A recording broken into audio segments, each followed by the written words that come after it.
Hey everyone, my name is Tanish and we have Dave here. So we are the Wild Hogs in Space group, although the name of the group does not really have anything relevant with what we're trying to achieve here. So I'm here to discuss about extended accessibility. So we are trying to redefine XR for the visually impaired using force feedback, haptics, and audio.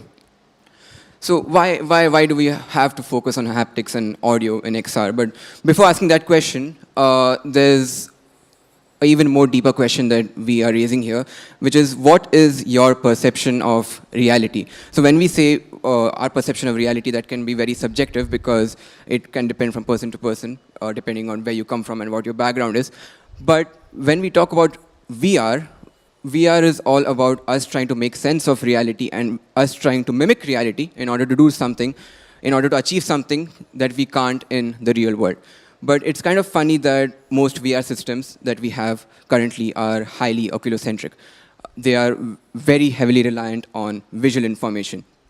And this visual dominance kind of adds a box, and this box kind of inhibits us to explore other forms of interaction like haptics and spatial audio. If you were to try most of the VR simulations that we have currently, we would notice that there is a lot of, the spatial audio implementation is very poor.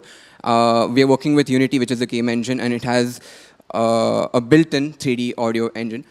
And that engine does not have that many capabilities for three-dimensional audio, and it kind of lacks precise directionality and depth. And when we talk about haptics, if we were to talk about the most commercially available VR device, which is the Meta series. So if we were to talk about Meta Quest 3, we only have vibration-based haptics. We do not really have any force feedback haptics. There are equipments that do achieve this, but they are not that commercially available at this point.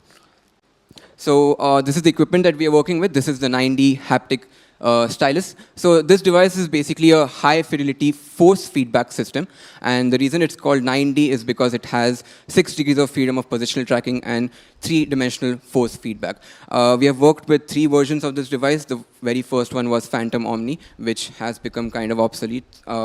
Then we have worked with Libra 1, which is the latest version of this device, and we are currently working with DK1, which is there on the PowerPoint. So we have kind of tested the affordances and limitations of all of these 3 versions, and right now we are in the process of making different game mechanics where we can actually feel the edges of game objects. We can have a control of the weight of those game objects. So when you try to lift the game object using the stylus in the simulation, you can actually feel the stylus pull you down. So that is something that we can control now. So we do not really need to rely so much on the visual information.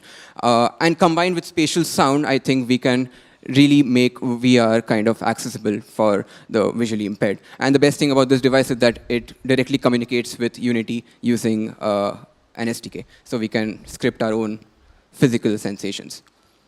So our overall vision is to harness the power of force feedback haptics and spatial audio in a virtual environment to make virtual reality more accessible for the blind and visually impaired. But when we try to achieve something like this, it can be really very tricky. A, because not a lot of people have worked on it, and B, because the physical feedback that we get from the device, which I hope you will try in a while, is very unforgiving, because there is even a minor latency or jitter can really cause discomfort to the users. So we really have to have careful force tuning, damping filters, and dead zone logic in order to avoid that jitter.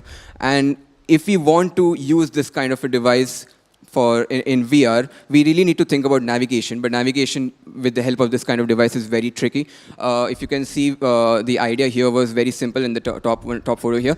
We had different game objects, and we had audio sources on each of those game objects so that a blind person, whenever they are in the vicinity of that particular game object, they would be able to tell where that sound is coming from, and they will be able to interact with that object. But the problem with this was that we tried to use the left controller, and we tried to replace the right controller with the 9D stylus, but that was very disorientating for the users. Even if we were to remove the controllers altogether and only use the stylus, that would still be very disorientating because the stylus is mounted on the table, and it's stationary. So if you were to move your body in 6 degrees of freedom, you cannot move the stylus along with you. So that's very disorientating.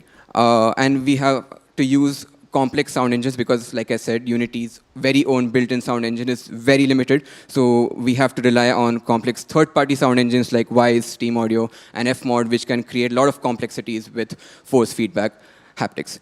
So yeah, currently we are working on maze navigation. So this is in turn with navigational intuition. We have an active track of the number of collisions that you make with the walls in the maze. So the task here is to reach from the starting point to the destination. And we have a destination audio source which is spatialized, so you know where the sound is coming from.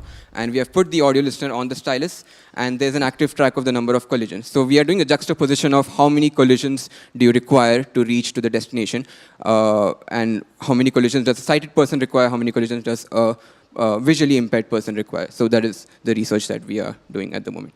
So yeah, I guess those are all the demos. Thank you so much for your patience. Thank you.